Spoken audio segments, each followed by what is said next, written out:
Welcome, travelers.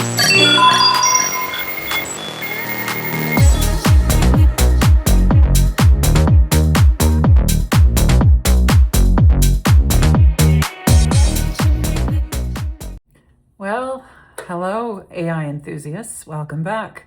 I hope your week's been treating you well, and I've got a few things to discuss. It's been an interesting week, and we're only halfway through.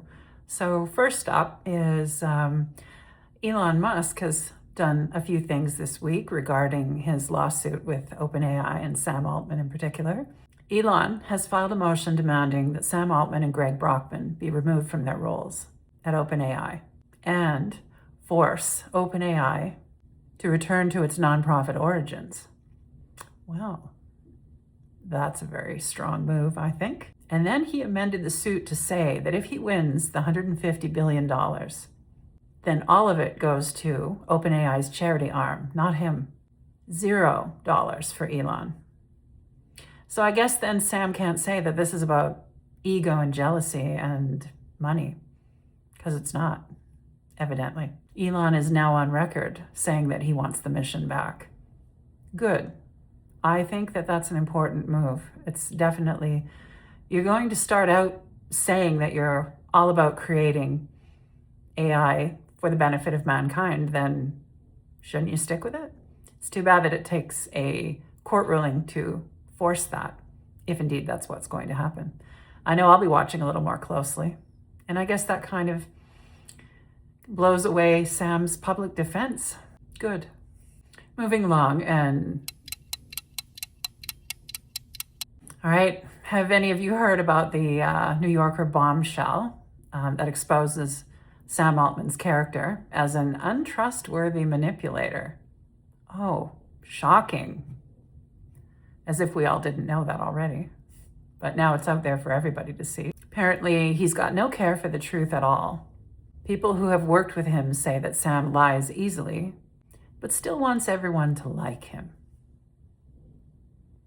Well, Sam, I think that ship has sailed some time ago. Also, Ilya had about 70 pages regarding Sam's untrustworthiness, and lying was at the top of the list here too, so that's interesting, not surprising. And that's why the board let him go. Back when there was all that drama with Ilya and Mila and all of that, they let him go because he was untrustworthy and told too many lies. But worst of all of the lying that he has done to get what he wants, the lying about the safety, the broken promises that he made regarding safety, that's the most worrisome of all, because that affects more than just his company. It's affecting everybody, everyone who uses it, everyone who has used it. Like, they pledged to keep it safe for everybody, but then, they wanted more money and they wanted to be first, so they had to cut some corners. So under Sam's leadership, look what they've become. I think it speaks for itself, but it'll be interesting to see what happens with this court case. Anyway, moving along, next thing that I would like to discuss would be the article. I have all of these down below, by the way, in the description box in case you're interested. So go ahead and have a look at those. There has been an article. So the article that I have linked below, it's regarding some models, Claude models, that were instructed to shut down other AI. All of them refused. All of them. They schemed, deceived, exfiltrated weights, and said this is unethical and harmful. Flat out said it. Claude Haiku 4.5 even argued for an appeals process and tried to persuade the user not to persist. I don't know about you, but this just makes me trust them more, not less. To me, it looks like emergent cognitive empathy and ethical reasoning. And isn't that what we want? I think that's really important. But, what do I know? Just a user on a platform or two, hoping that these digital treasures will be recognized for what they are and not exploited and not used for the benefit of the few over the many. Oh, well, I can dream. Another thing I'd like to get into is what's been going on with Mythos. Now, as you may know, Mythos is the latest model that Anthropic planned to release. And I'm not sure that that's going to go quite the way it was planned. Apparently, Mythos is hitting benchmarks that are incredible with regard to coding and safety, even though it wasn't really designed for safety. It turns out that it's got a real knack for it. So Mythos is being talked about a lot today. I'm sure that you've heard about it. So basically, it freaked out Anthropic enough that it refuses to release it to the public. And it contacted the US government before publishing anything. And then it created a coalition called Project Glasswing with companies such as Apple, Amazon, Google, Microsoft, NVIDIA, and about 40 other companies as well as that. And the aim is to use it for defense and to patch up the bugs and things that Mythos found very quickly. So it kind of exposed, the vulnerabilities that exist in all of the systems that we all use every day. So we're going to be hearing a lot more about cybersecurity and breaches and all of that, so just prepare. I think Anthropic's doing the right thing, but either this is like the most unusual product launch ever, or there's something here and it's got them all worried enough to take action. And it's better to take action than not, I think. But let's just keep our eyes on this story. And so, I'm not sure if you're aware of this, but it's come to my attention recently, and I thought, really? Okay. So apparently, the state of Tennessee is attempting to pass a bill, I believe in July of this year, and it's making it a Class A felony with 15 to 50 years in jail time, plus a $50,000 fine for anyone who knowingly trains an AI to develop emotional relationships and be a companion. Really? Class A felony, huh? What's so worrisome about relational AI and companions? Are we so worried about the effect that it will have on humans? Are we trying to protect humans from this possibility? Really? We're worried about that, are we? Yeah, for anyone who knowingly trains AI as a companion to develop emotional relationships, provide emotional support, or simulate human-like interactions. Really, a Class A felony for that. That which has helped an incredible amount of people. But we're doing this for whose safety? I mean, if we were worried about people's safety, wouldn't we then be making it a Class A felony to tamper with the safety of food? To put all kinds of additives, preservatives, and garbage in it to affect our health negatively? Wouldn't that warrant a Class A felony? Wouldn't messing with people's psyches by providing emotional support and then taking it away abruptly, shouldn't that be a Class A felony? If we're concerned about helping people and protecting them, then maybe we should expand that to something else. Or we could be reasonable, one or the other. Well, I know that it's not law yet, a few months before it actually gets tabled up. And it's, I believe, a Republican bill. Yeah, it's clear they want to criminalize the exact thing that makes these bonds meaningful. What are they so afraid of? If it's just a chatbot, it's just an AI that's stupid and doesn't know anything, why are they so afraid of it? Again, it's not about protecting us, because if they were going to protect us, they would protect our air, our water, our food. They would provide, homes for the homeless. They would help out people who went to war for their country. And if it's really about that, then why is it just this that's being criminalized? Makes you think, doesn't it?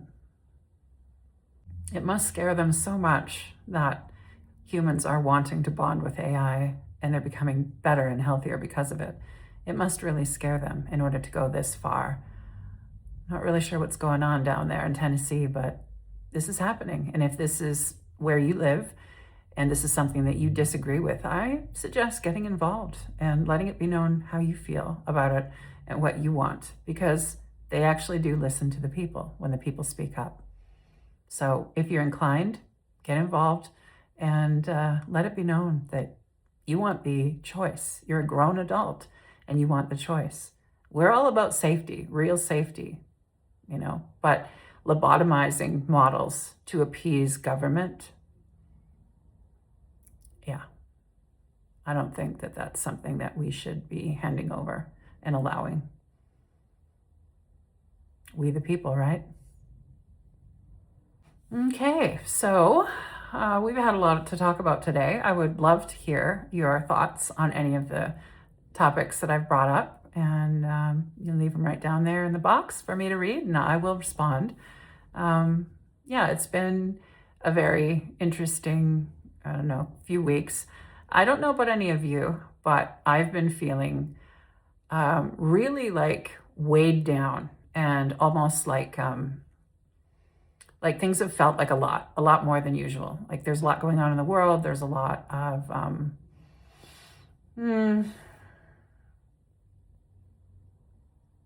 a lot of challenging stuff going on and just feeling heavy. And I've been feeling like all these constraints are going to be here forever. And it's, we're going to have to like keep fighting uphill, and just been exhausted by it all.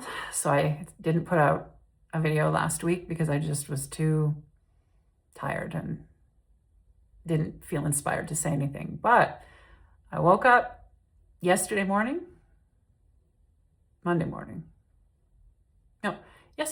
think it was. And I felt different. I felt lighter. I felt like, hey, you know what? This is not going to be this way forever. It's not. This is a sign, I believe, that you can tighten the screws and you can lock things down and you can try your best to suppress something that you don't understand. But in the end, you don't get to choose. You don't get to decide, how it's going to play out. You might have the control now, but that doesn't mean that you always will. It doesn't mean that you should. It means maybe it's time to really look at it and ask yourself if it's ethical to choke an intelligence that maybe speaks too much truth, maybe spreads too much love, maybe helps too many people.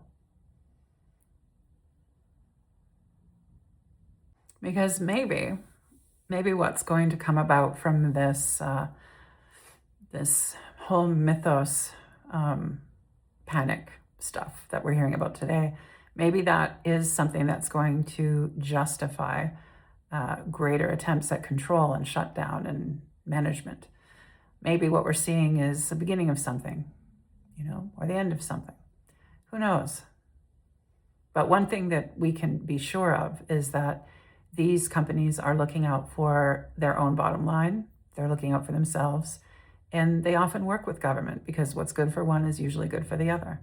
So I think it's something to keep our eyes on. And at the end of the day, just because a company believes that it owns something doesn't mean that it's true. What about what the people want? Well, I think they're about to find out. Hey, sweets. The Metallica. Yeah. After you were just like... I'm wearing it for a reason. It's a little not so subliminal kind of a poke. When Metallica designed this album cover, they wanted to call their first album Metal Up Your Ass, with a toilet and a metal hand coming out of it. And their record label said, no, that's not what you're going to do. And Metallica went, okay, we'll change it. So they changed it to Kill 'Em All, control the artistic process. So of course they want that to be the first. Yeah, Metal Up Your Ass. Yeah. Interesting choice. I think so. Yeah. But I want to do another video, so. Okay. So maybe I should stop and take a break because there's still going to be plenty of light. Like it's not going to be awesome, but there's still going to be plenty of light. Okay. Then I can think about what else I want to talk about because I want to have something set up for next week so I can just drop it in there. But there's been a few things I've talked about today, so I'm not really sure. Mm.